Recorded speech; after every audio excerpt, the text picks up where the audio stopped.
पावसाच्या सरीमध्ये शांत धम्माचा सुवास बुद्धानी दिला जगाला पवित्र वर्षावास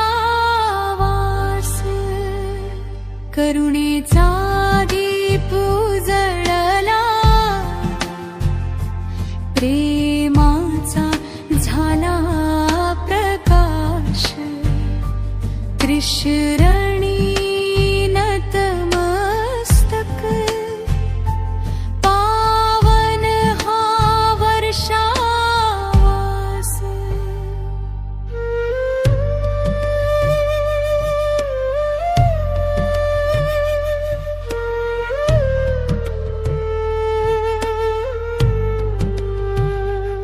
आषाढीच्या त्या पौर्णिमेला संघ झाला एकत्र विहारामध्ये गुंजत होता धम्माचा मधुर मंत्र जीवजंतूचे रक्षण व्हावे। सर्वांना मैत्रीपूर्ण जय भीम। आपण पाहता R K. Bhatkar YouTube channel. R K. Bhatkar YouTube चॅनलवर आपले सहर्ष स्वागत आहे।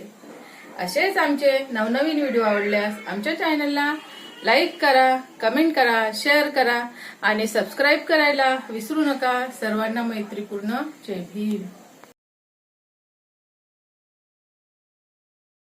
प्रत्येक विहारामध्ये अशा प्रकारचे उपक्रम राबविले जात असतात।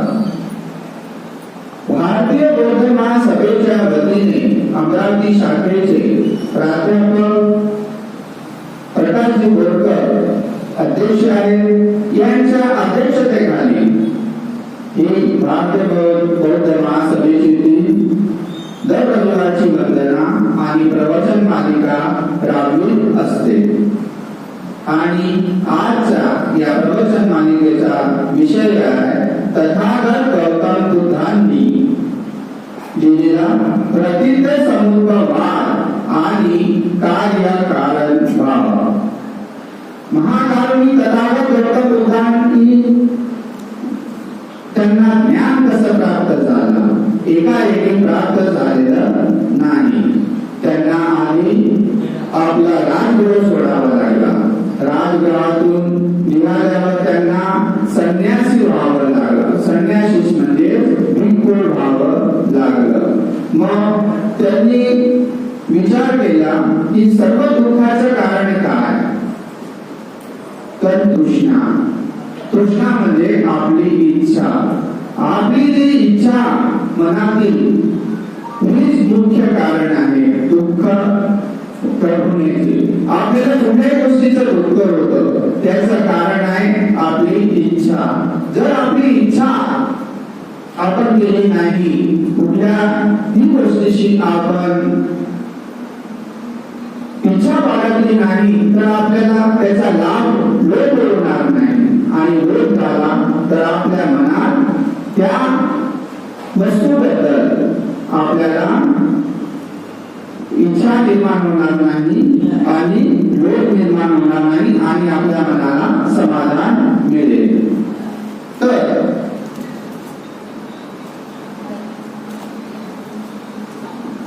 भारतीय बौद्ध महासभेच्या वतीने या पौर्णिमांमध्ये आपण प्रवचन मालिका घेत असतो।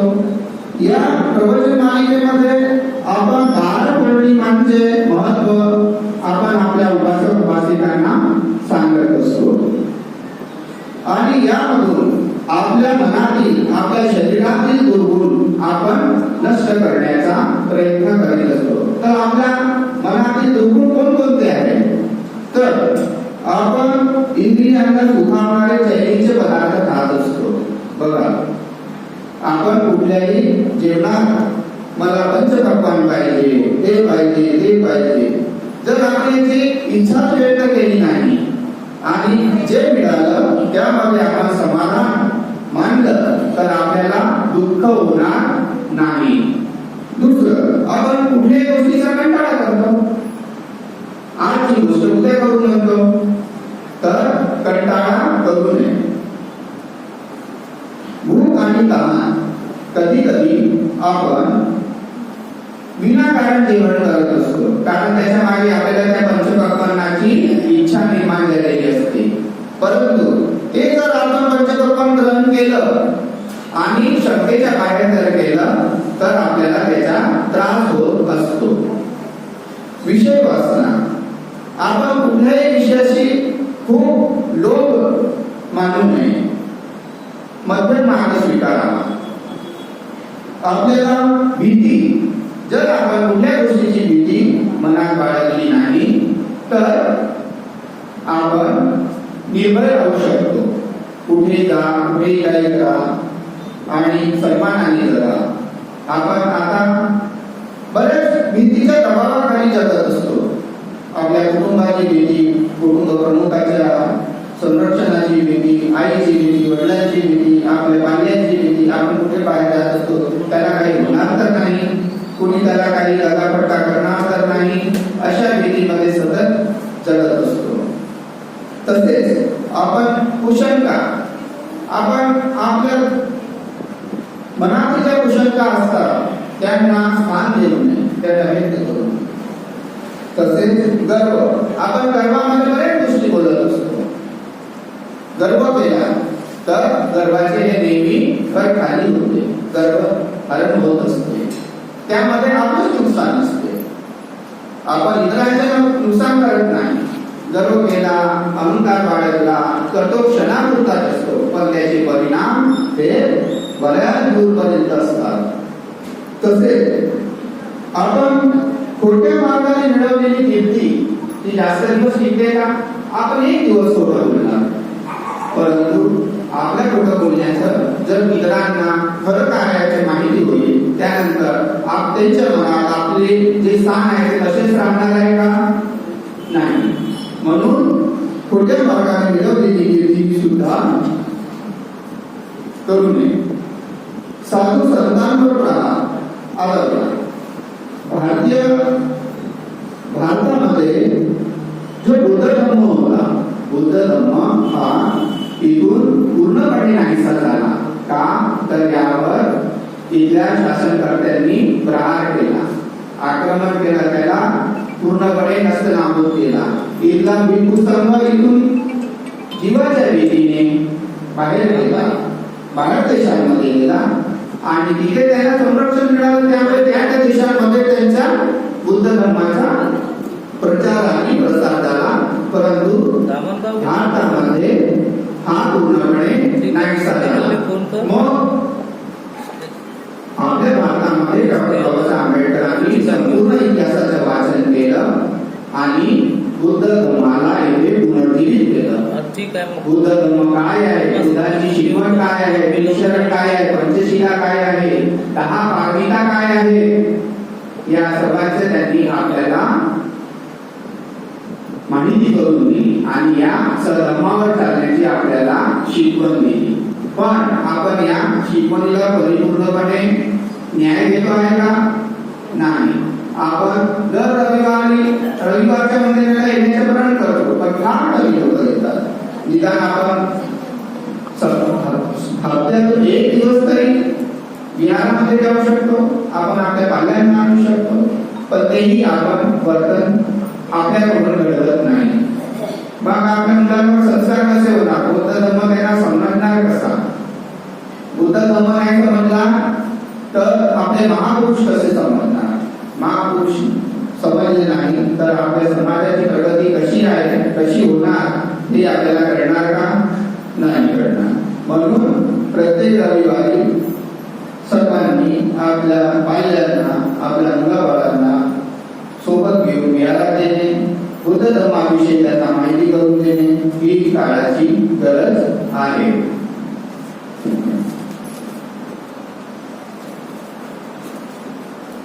आपण कर्नाटक भगवान बुद्धांना बरेच नावाने ओळखतो, जसे तथागत आता तथागत म्हणतो, पण याचा अर्थ काय हे आपण समजून घेतलं पाहिजे. तथागत म्हणजे जो जसा बोलतो तसाच वागतो. आपल्या आचरणात आहे का आपण जसं बोलतो तसं वागतो का? नाही. पण तथागत म्हणतात की जो जसा बोलतो तसाच वागतो त्यालाच तथागत म्हणतात. तसे भगवान, आपण भगवंत तर बोलतो, भगवान भगवा आणि वान या दोन शब्दांचा मिळून हा भगवान शब्द झालेला. भगवान म्हणजे आपल्या शरीरातील आपल्या मनातील जो दुर्गुण आहे, दुर्गुणांचा नाश करणे, त्यालाच आपण भगवान. अर्हतो, अर्हतो आपण आपल्या वंदनेमध्ये शब्द ऐकतो. अर्हतो म्हणजे जे अस्तित्वात नाही त्यावर विश्वास ठेवायचा नाही असे तथागत सांगतात आपल्याला. जे अस्तित्वात नाही त्यावर विश्वास ठेवायचा नाही आणि जे अस्तित्वात आहे त्यावर विश्वास जो ठेवतो त्याला आपण अर्हंत म्हणतो. सम्मा सम्म तथागतांना आपण या नावाने संबोधितो. सम्मा सम्म म्हणजे जो परिपूर्ण आहे असा. आपण परिपूर्ण आहोत का? नाही, पण आपण प्रयत्न तरी करू शकतो.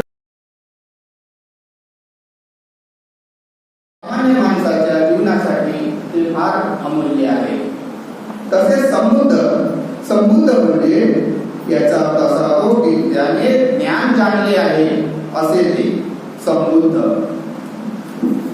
आता गौतम बुद्धांचा प्रसिद्ध समुपवाद हा सिद्धांत म्हणजे कार्यकारण भाव आहे. याचा सरळ असा अर्थ होतो की जगात कोणतीही गोष्ट विनाकारण घडत नाही. कुठल्याही गोष्टी घडतात त्याला त्याच्या मागे कारण असते. कुठलेही बघा, दोन लोकांमध्ये जर वाद झाला तर त्याचं कारण काही वेगळं असतं, पण ते बोलतात, एकामेकाला संबोधतात, त्याच्यावरून त्यांच्या भांडणाची जी तीव्रता असते ती फार रसातळाला जाते. म्हणून भांडू नये. आपली जी विवेक बुद्धी आहे तिला आपण आचरणात आणून मैत्रीभाव आपल्या मनात निर्माण केला पाहिजे.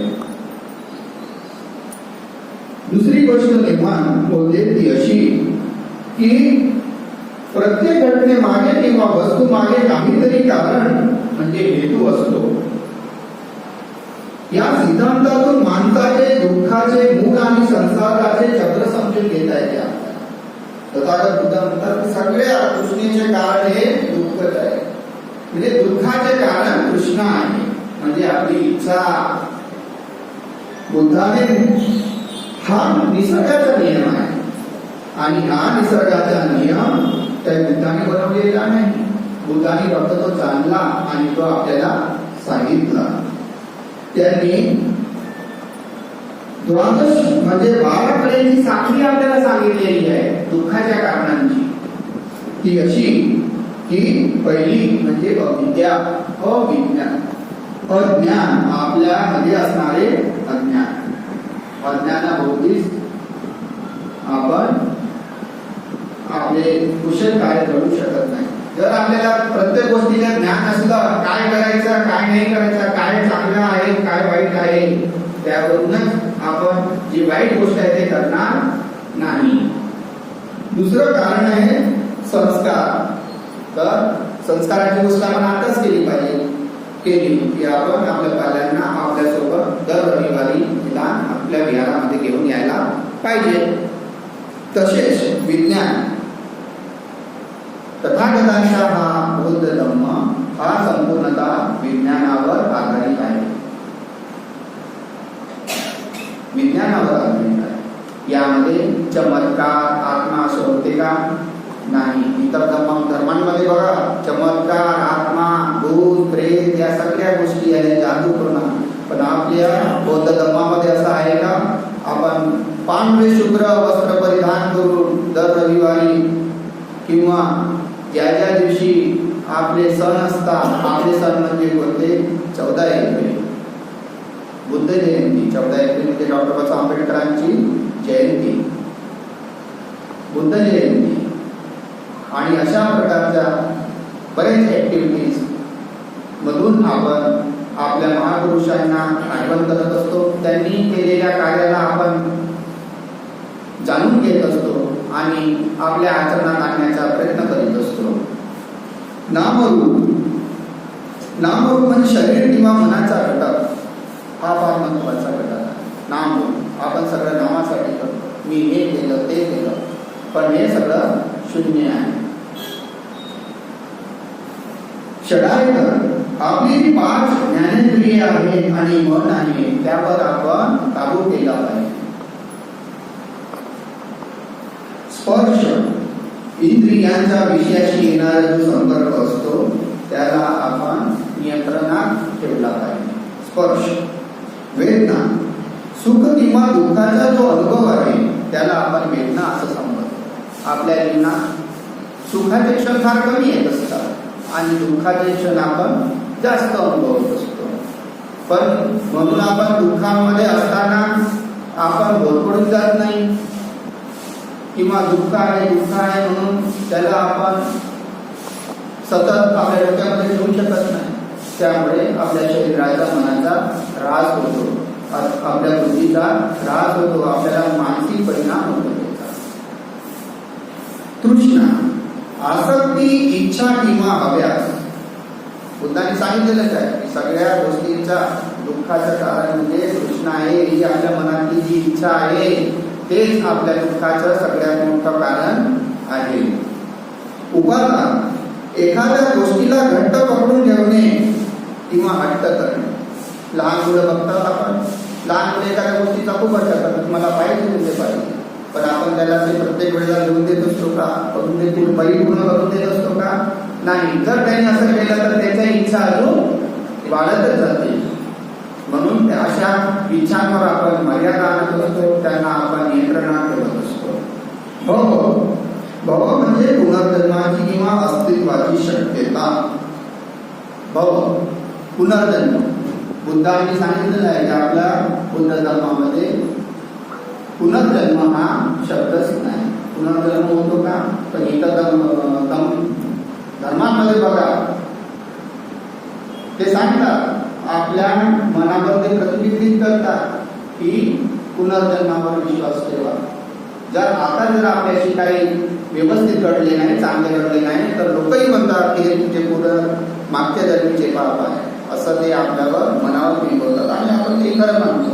परंतु पुनर्जन्म हा बौद्ध धर्मात नाही, अस्तित्वातच नाही. जाती पुन्हा जन्म घेणे. पुन्हा जन्म होतो का? नाही. आपलं शरीर एकदा संपलं, मरण आलं की ते आपण पंचतत्वात विलीन होत असतो. मग आपला पुनर्जन्म होणार का?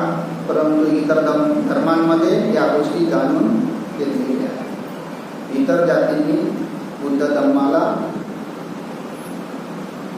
सहेतूने संपवलेलं आहे. बुद्ध धर्म इथला राष्ट्रीय धर्म होता भारतामध्ये. परंतु येणारे जे शासक होते ते सगळे हिंदू धर्मीय होते आणि मुस्लिम धर्मीय होते. यांनी जाणून आपल्या बुद्ध धर्माला भारतातून नाहीसं केलं.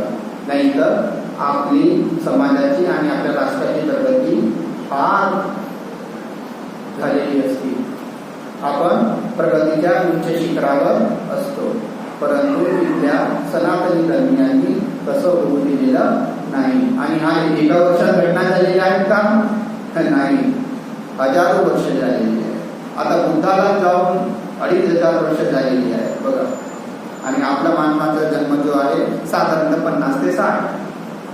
तोही आपण जगलो तर. नाही तर उद्याला काय होणार आहे आपल्याला माहिती आहे का?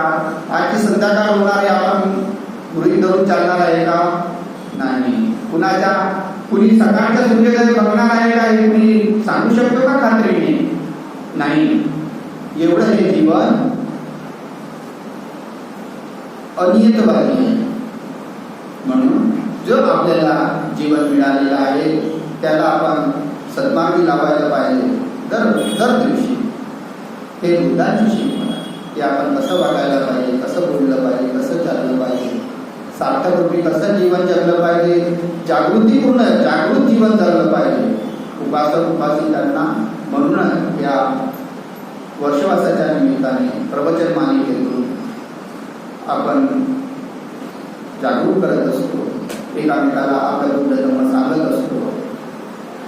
आज इथे या विश्वशांती बुद्ध विहारामध्ये आपण या वंदनेच्या माध्यमातून प्रवचन मालिका घेतलेली आहे आणि आपण बुद्ध धर्माची जी चांगली शिकवण आहे ती आपण अनुसरण्याचा प्रयत्न करू असा संकल्प करू. आणि आज या विहाराच्या परिसरामध्ये असलेले जे जे बौद्ध उपासक उपासिका आहेत जे इथे येऊ शकले नाही परंतु ते आपल्या घरी आहेत आणि त्यांना या विहारातून या माझ्या संबोधनातून जर चांगली प्रतिक्रिया कळत असेल, त्यांचे मन चांगले निर्माण होत असेल बुद्ध धर्माच्या शिकवणीनुसार, तर मी त्यांच्या नेहमी आभारी आहे. तुम्ही मला प्रवचन मालिकाला बौद्ध धर्माची जी जडणघडण आहे ती समजून घेतलेली आहे, त्याबद्दल मी तुमच्या फार फार आभारी आहे. आणि भारतीय बौद्ध महासभेच्या वतीने आजची रविवारची वंदना आणि अशाच समोर उपक्रम होत असतात, यामधून आपण चांगली शिकवण आणि आपले संस्कार चांगले करावे याबद्दलची मी तुमच्याकडून अपेक्षा करतो.